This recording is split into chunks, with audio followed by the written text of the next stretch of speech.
celebrating 70 years of Young Turks.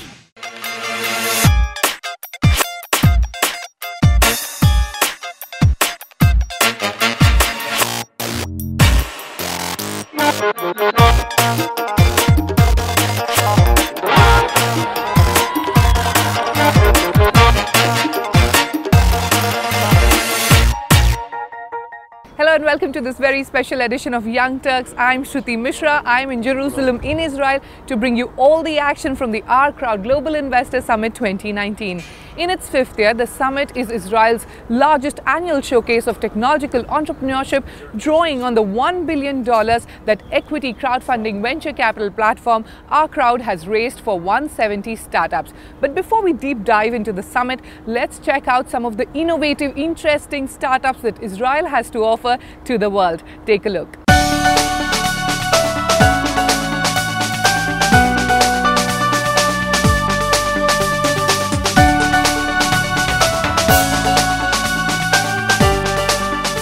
I'm at the 1 million square foot facility of Breath of Life Pharma or Bol Pharma near Kibbutz Revadim in Israel. Bol Pharma has one of the biggest cultivation facility of medical cannabis in the world. Now, while Netflix Narcos is giving marijuana a bad name, here's Bol Pharma that's trying to make it legal. Now, to know more, I have with me the CEO of Bol Pharma, Tamer Gero. Thank you, Tamer, for joining us. Now, Israel is one of the few countries globally to have legalized cannabis. You know, it's just amongst the three, alongside Canada and Netherlands, to have a government-sponsored cannabis program. What is the production capacity and what gets done here at this facility? Well, we can produce a couple of hundreds of tons per year. That can contain, let's say, in the current market, we are bigger than the capacity of the market to embrace those products. Medical marijuana, while still controversial, has garnered a lot of support from the medical community. Yeah. Take us through some of the key benefits. Cannabis contains 160 cannabinoids. Most of them are not well known. We don't have enough information about them. Some of them are known, and from what we know right now, those active ingredients are good for mainly three categories in the pharma or in the medical establishment. Yeah. One is neurological and psychiatry, second is autoimmune disease, okay, and third is pain management. What would you say is your USP? Well, the difference of Bol Pharma is the fact that we are fully integrated. There aren't any companies right now in this space which has the scope of such a big portfolio of clinical trials, such a strong portfolio of drug delivery systems which are coupled with technological advantages like high bioavailability, strong stability of the products. Yeah. And when you're coupling it with rigorous research and good results, I think that's a winning sauce. So how do you ensure that the cannabis that you're cultivating here is not used for any recreational purpose or for any adult use? Well, we are selling only medical-based cannabis. We are selling it only to importers which are authorized in the countries. And our responsibility and their responsibility is to make sure that there wouldn't be any leak and the products will go only for medical purposes. Like virtually all Israeli companies, you guys think of going global from day one. So what are the global markets that you're targeting now and how soon will we see you there? Well, we are talking right now mainly on Europe, South America, Australia. I think those are our main markets for the time being. Unfortunately, the American market, the USA, is still not open for import. Canada in North America is another big territory. Those are the first targets which we are targeting.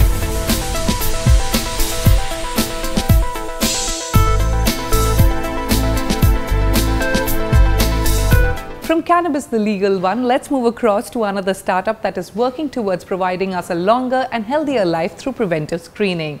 I'm at Tel Aviv Sarowski Medical Center, Israel's largest ER hospital, to discover how AI can revolutionize clinical diagnosis. And the company that is enabling this is Zebra Medical Vision, a medical imaging insights platform that is helping healthcare providers provide faster and accurate healthcare. And to know more, I have with me the co-founder of Zebra Medical Division, Eyal Gura. Thank you very much for joining us here. Zebra Medical Division uses AI to read medical scans and then it automatically detects anomalies. Can you take us through the technology behind it and what are the kind of diseases it can identify? Yeah, so thanks for having me. So we are using a deep learning technology in order to teach computers how to diagnose medical imaging scans at scale.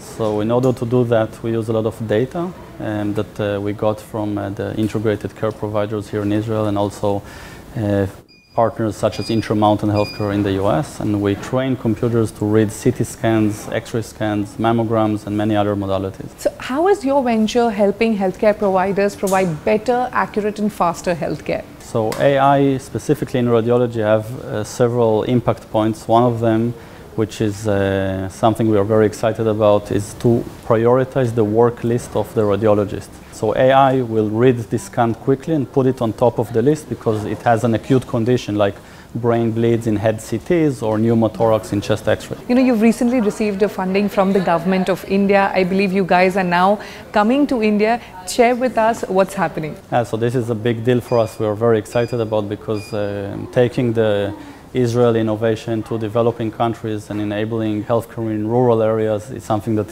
is very important for us. Our team feels very passionate about this. So we recently partnered with Apollo Hospitals through their division. It's called HealthNet Global.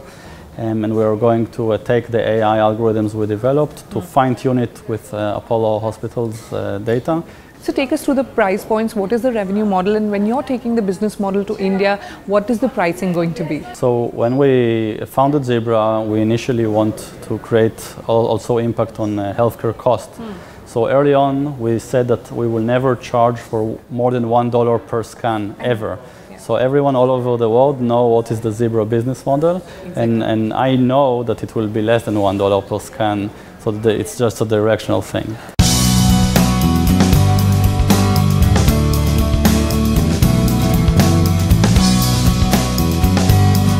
From using technology in body scans to using it on a building to clean up the air, I'm at one of the highest buildings in Tel Aviv, the Israeli Towers. The next startup that has caught my eye is Enverit. Now, Enverit has developed a revolutionary technology that promises to increase energy savings, indoor air quality, and reduce greenhouse gases.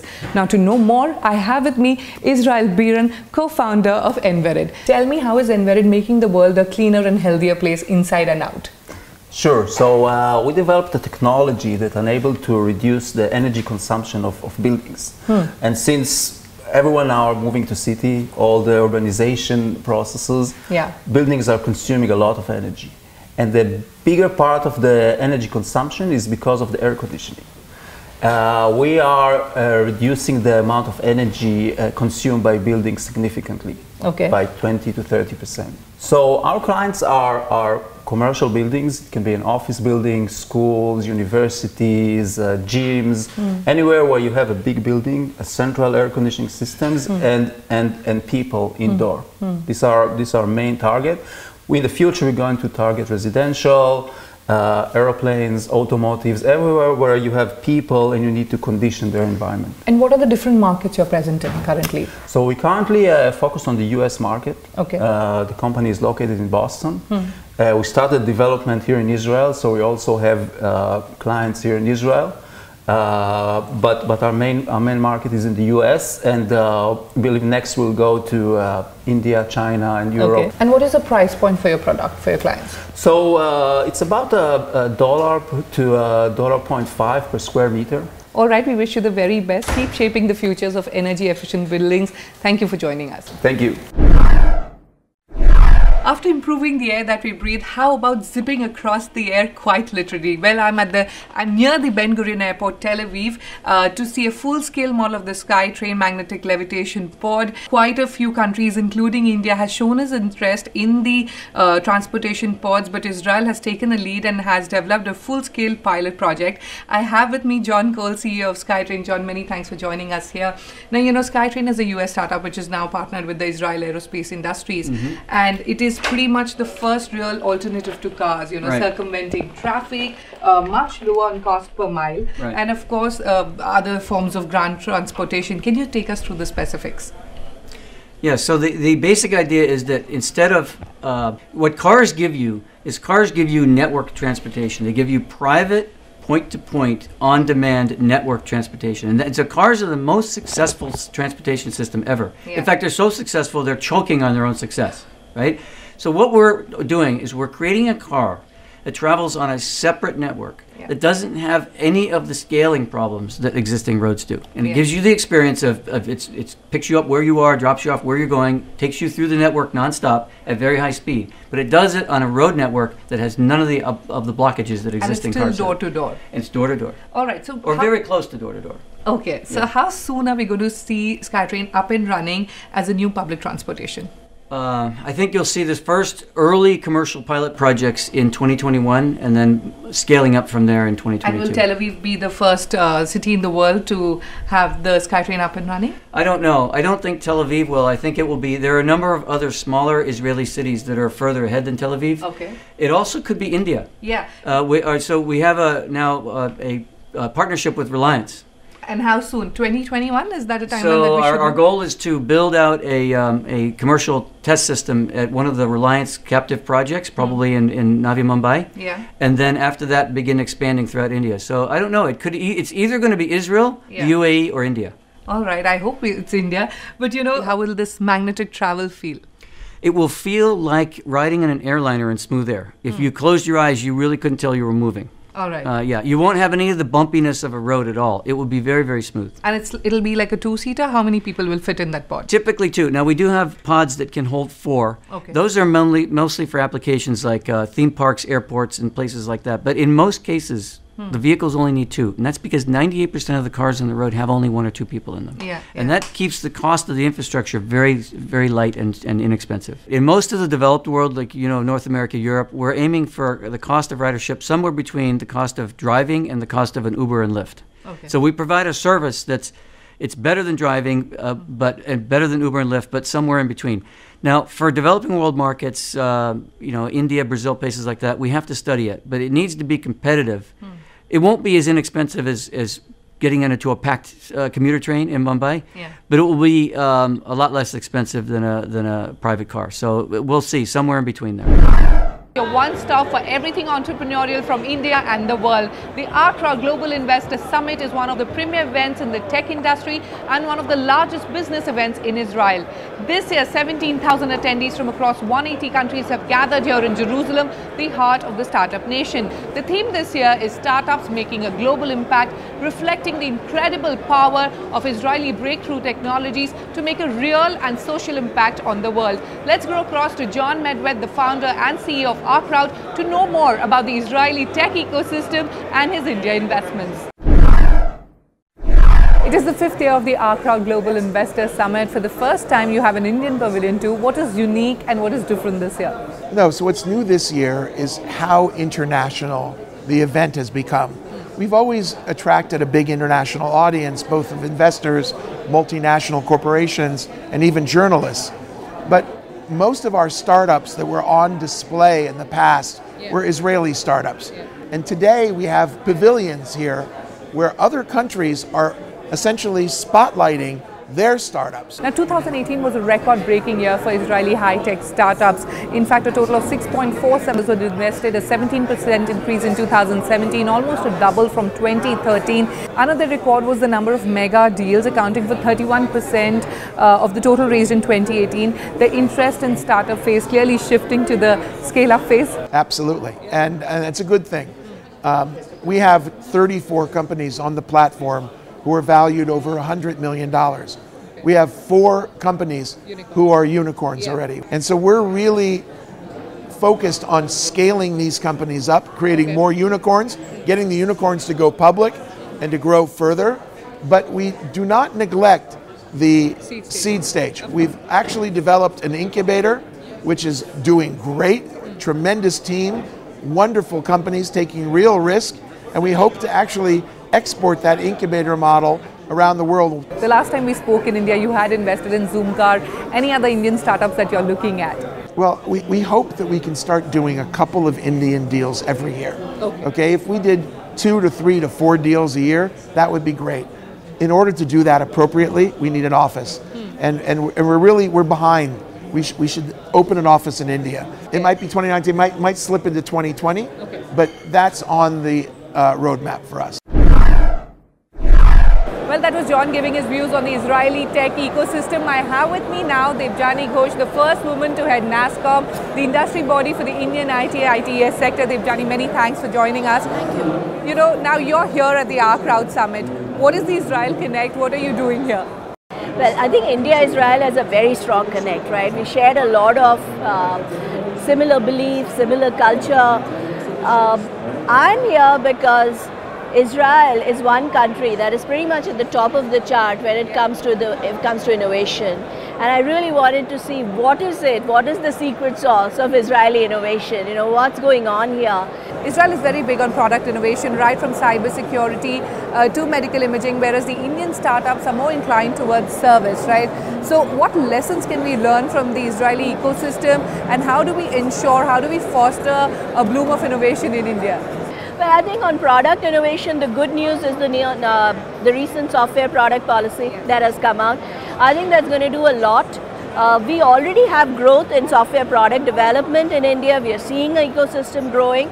But I think with this kind of a policy, a very forward-looking policy, and the kind of support, I think we will definitely see the ecosystem go further.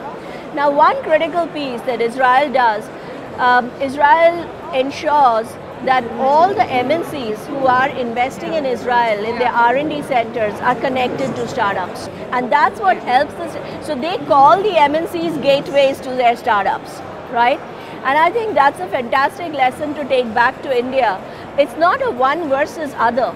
It's an and story. And if we are the world's preferred global R&D hub, we have over 1,100 MNCs with R&D in India. Imagine what we could do if we could connect them with startups and ensure that helps grow the overall ecosystem. Tell us about the NASSCOM association with the Mass Challenge Israel. I believe it's a scholarship fund for startups. Israeli Mass Challenge is a global accelerator, and they're one of the best because they get startups from all over, and they give them 3-month intense mentorship, training, as well as global market access. So NASSCOM curates startups from India, and we bring them to, well, they have to compete. So last year there were 6 Indian startups part of the cohort and did fabulously well. This year we've got over 60 applications, so we're in the process of finalizing the best and then bringing it to the Israeli Mass Challenge. You know, Devjani, startups in India saw 108% growth in total funding from $2 million in 2017 to $4.2 billion this year. But the worrying factor, however, is that there's been a decline in funding in the seed stage. You know, if you fall at the seed stage, innovation is hit. How do you protect that? I think a lot of stuff been happening, right, with angel tax, etc., which has disrupted, not disrupted, but affected that segment a bit. But I think we're slowly getting back on track. Also, seed stage funding is where government plays a big role. Because in India, if you look at it, the VCs and the investors are more interested in the mature startups, and rightly so, because there's so many opportunities there, and going deeper into startups. Israel is betting big on artificial intelligence. You know, we in India also saw 120% funding growth for AI startups in 2018. However, you know, how do we ensure that we do not lose out on these new emerging technologies, and especially AI? My biggest learning in Israel, they don't talk about the technology. They don't care about the technology. If you ask them, they'll tell you technology on its own is the most useless thing ever. They care about the vertical, whether it's health, agriculture, they care about the problem. The VC mindset here is not about technology, it's not about AI, it's not about whether startups are using AI or not. What they really focus on is the business model. So the weightage that you would give is much higher to business model than technology. And I think in India we have to start doing that too, because then startups will start putting much more effort on scale and market rather than saying I've built a great AI engine.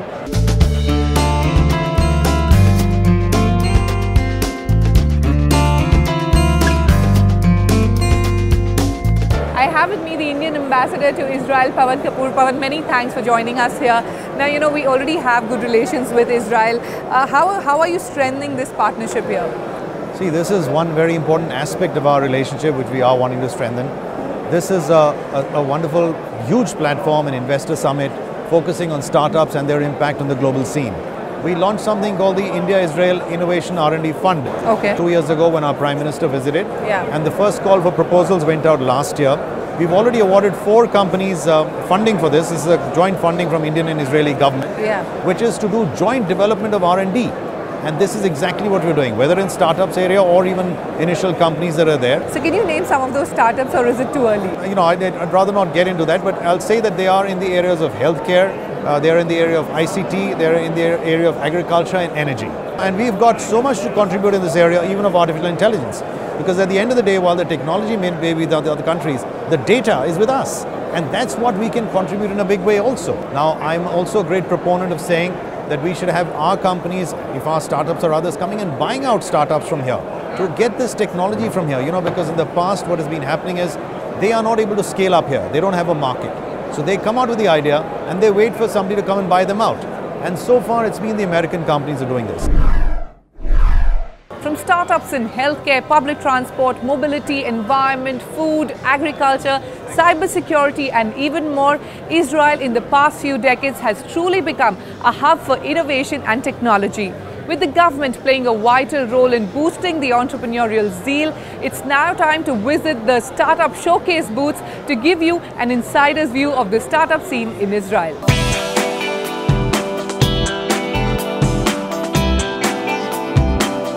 I decided to make our first stop at Watergen, who we featured in 2016, to find out what they have been up to. We have our revolutionary technology called Genius. We have one of its kind heat exchanger that's made from plastic and aluminium. All heat exchangers in the world made from aluminium. And this is why, plus the very smart algorithm of the machine, we can extract a lot of water from the air with very high efficiency and very low energy consumption. Since the water is extracted from the air, the water is going through filtration process, plus we add minerals, and at the end you drink the fresh, clean drinking mineral water from the air. All right, I'll believe you if you can show me the products that you have. Yeah, please. So this is actually the small product. It's called Jenny, and it's producing you clean drinking water. So you push the button, and it's producing you the water. And what is the capacity of this? This device is making around 30 liters of clean drinking water per day. And this device we launched in January in Vegas in CES, and we got the first place of technology for the world.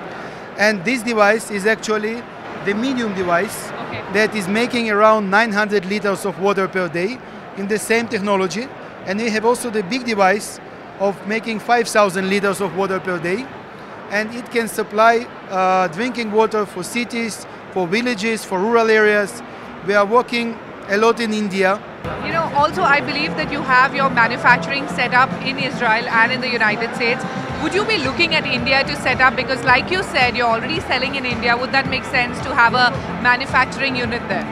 We are now planning to make the manufacturing in India, because certainly we are selling to the government, so we need to make manufacturing in India.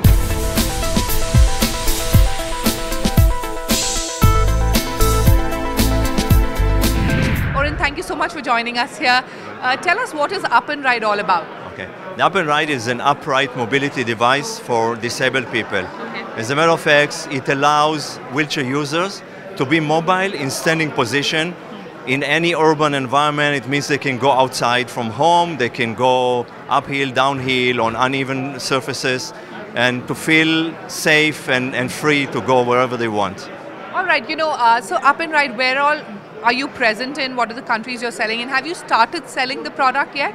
We are just starting now selling. We sold a few units in the US, in Europe, but this is the time that we are facing to the market and try to grow our sales. Can you take me through the price point? What is the price that you're selling at? Currently, the price is $25,000 per piece. You said that you're in the United States currently. What are the next markets on the agenda, and is India one of them? We are going to expand to Asia and of course to India. India we know it's a very big market, and we have already connections there with distributors, so it will come sometime soon.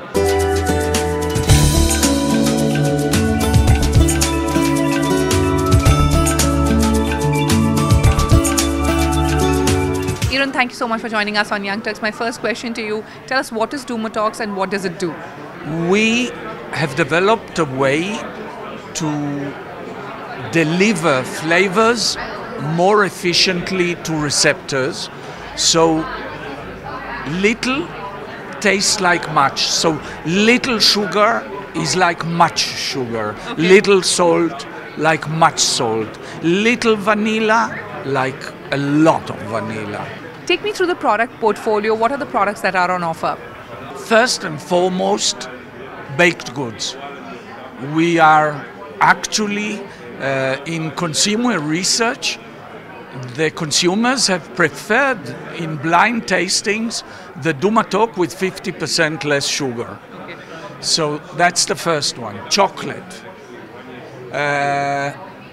Like Nutella style spreads. Yeah. We started in Europe and we will need to grow really fast.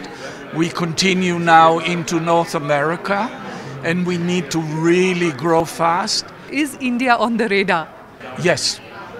India is a source of sugar. India is also a huge market of sugar. India is suffering from obesity and diabetes, growing double digits. So yes, we are looking to India. With that, it's a wrap on this special edition. As always, write into us with your feedback, suggestions and comments to youngturks@nw18.com. Leave us a post on our Facebook page and watch out for all the news and highlights of the show on our Twitter handle as well. Until next week, from the entire team, goodbye and many thanks for watching.